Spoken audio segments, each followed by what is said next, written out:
সুপ্রিয় শিক্ষার্থী বন্ধুরা, তালুকদার একাডেমির পক্ষ থেকে তোমাদের সকলকে স্বাগতম।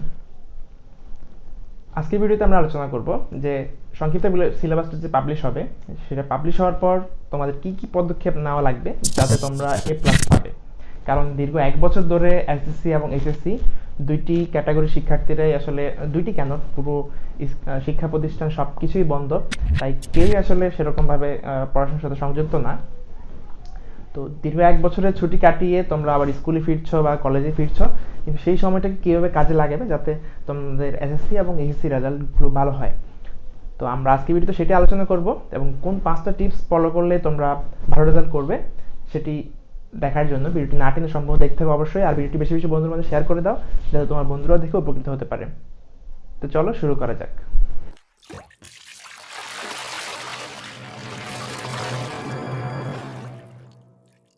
টিপস নাম্বার 1, সংক্ষিপ্ত যে সিলেবাসটা দেওয়া হবে নির্দিষ্ট সময়কে লক্ষ্য স্থির করে, এসএসসির ক্ষেত্রে জুন পর্যন্ত এবং এইচএসসির ক্ষেত্রে হচ্ছে জুলাই আগস্ট পর্যন্ত, বা আমরা টেস্ট পরীক্ষার কথা যদি বলি তাহলে মে মাসে এসএসসি টেস্ট পরীক্ষা হতে পারে, আর হচ্ছে জুলাই দিকে বা জুনের দিকে হচ্ছে এইচএসসি টেস্ট পরীক্ষা হতে পারে।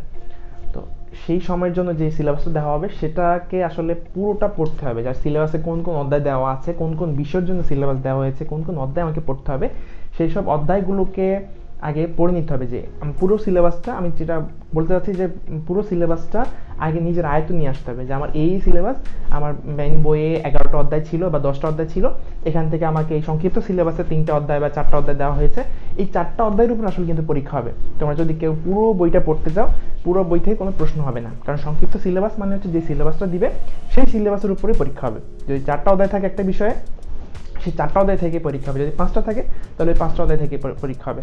বা কোনো অধ্যায়ের এই একটা অংশ দেওয়া হলো, একটা পার্ট, তারপরে আরেকটা অধ্যায় আরেকটা পার্ট দেওয়া হলো, সেই পার্টগুলো থেকে আসলে পরীক্ষা হবে। পুরো বই পড়ার কোনো প্রয়োজন নেই। তো প্রথমেই যেটা করতে হবে যে পুরো সিলেবাসটা পড়ে নিতে হবে, সেটা নিজের আয়ত্তে নিতে হবে। টিপস নাম্বার 2, সংক্ষিপ্ত সিলেবাস পাওয়ার পরে সেগুলো তো আয়ত্ত করলাম, তারপর দ্বিতীয়তে আমি যে কাজটি করতে হবে যে আমি কোন কোন অধ্যায়গুলো পারি।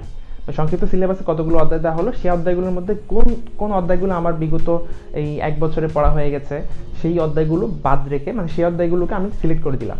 হ্যাঁ, আমি এই অধ্যায়গুলো পারি। তারপর কোনগুলো আমি পারি না সেগুলো একটা লিস্ট করে নিলাম। ধরো আমার একটা বই থেকে 5টা অধ্যায় দেওয়া হলো, তার মধ্যে আমি 2টা অধ্যায় আগে পড়া হয়ে গেছে বা আমি এটা সম্পর্কে ভালো জানি, এই 2টা অধ্যায় সম্পর্কে আমি 2টা অধ্যায়কে দাগ দিয়ে দিলাম যে আমি এগুলো পারি। আর বাকি যে 3টা অধ্যায় আছে সেগুলো আমি তেমন পড়ি নাই বা আরেকটু পড়া লাগবে, সেগুলোকে আমি আলাদা চিহ্ন করে দিলাম, আলাদা একটা মার্কিং করে দিলাম। তার যে সুবিধাটা হবে যে যেগুলো তুমি পারো সেগুলোর জন্য তুমি কম সময় দিও, যেগুলো তুমি পারো না সেগুলোর জন্য বেশি সময় দিতে পারবে। টিপস নাম্বার 3, লক্ষ্য স্থির করতে হবে সিলেবাস শেষ করার জন্য। অধ্যায় তো ভাগ করলাম, অধ্যায় ভাগ করার পরে আমার এবার লক্ষ্য স্থির করতে হবে, যেগুলো আমি আর পড়া হয় নাই বা যেগুলো আমি সামান্য সামান্য পারি সেগুলোকে আসলে যেন আমার নিজের আয়ত্তে নিয়ে আসা যায় সেসব অধ্যায়কে। সেজন্য আমাকে লক্ষ্য স্থির করতে হবে যে আমার টেস্ট পরীক্ষা হবে, ধরো যদি ফাইনাল পরীক্ষা হয় এসএসসির ক্ষেত্রে জুন মাসে, এইচএসসির ক্ষেত্রে জুলাই আগস্টে, তাহলে টেস্ট পরীক্ষা কিন্তু 1 মাস আগেই হয়ে যাবে। তো ওই 1 মাস আগে, মানে এসএসসির ক্ষেত্রে মে মাস পর্যন্ত আর এইচএসসির ক্ষেত্রে হচ্ছে জুন পর্যন্ত, এই সময়ের মধ্যেই আমাকে সিলেবাস শেষ করতে হবে। এই মনস্তাত্ত্বিক ধারণা নিয়েই আমাকে প্রিপারেশন নিতে হবে এবং যেসব অধ্যায় আসলে পড়া হয়নি সেসব অধ্যায়ের উপর বেশি জোর দিতে হবে। টিপস নাম্বার 4, সহজ অধ্যায়গুলোকে আগে বেছে নিতে হবে। যেসব অধ্যায় তোমার কাছে সহজ মনে হবে সেগুলোকে আগে পড়ে নিতে হবে।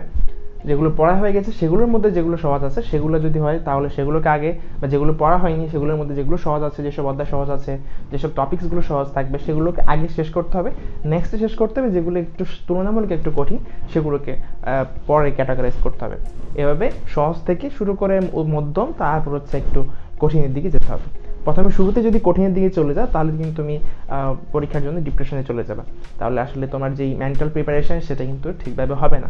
পরীক্ষার ক্ষেত্রে তোমার মেন্টাল প্রিপারেশন খুবই গুরুত্বপূর্ণ, তাই আমি যেটা বলবো যে শুরুতে সহজ থেকে শুরু করবে এবং এভাবে মধ্যম এবং কঠিনের দিকে যাবে, তাহলে তুমি সিলেবাসটা খুব দ্রুত শেষ করে নিতে পারবে।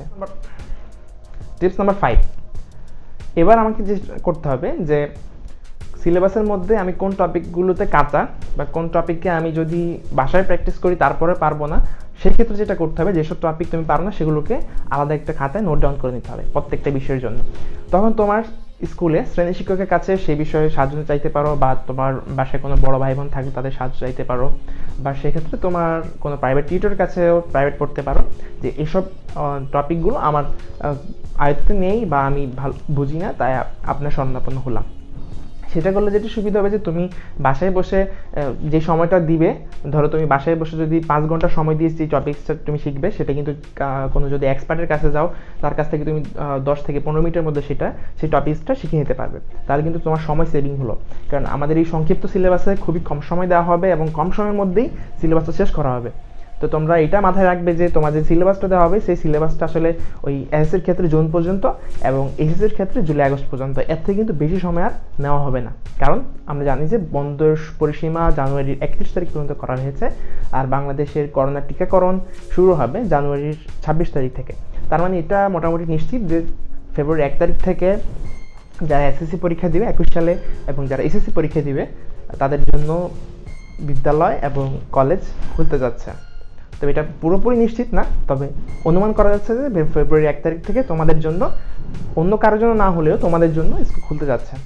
তো এই টিপসগুলো কেমন লাগলো এবং কোন টিপসটা তুমি আগে থেকে ফলো করছো বা কোন টিপসটা তুমি ফলো করতে যাচ্ছ সেটা আমাদের কমেন্ট বক্সে অবশ্যই জানিয়ে দিবে, এবং ভিডিওটি বেশি বেশি বন্ধুদের মাঝে শেয়ার করে দিবে যাতে তোমার বন্ধুরা দেখে উপকৃত হতে পারে। আজকের মধ্যে এখানেই, ধন্যবাদ সবাইকে। আর হ্যাঁ, ভিডিওটি যদি ভালো লেগে থাকে তাহলে অবশ্যই লাইক দিবে, আর যদি ভালো না লেগে থাকে তাহলে ডিসলাইক দিবে। লাইক বা ডিসলাইক একটা তুমি দিয়ে যাবে।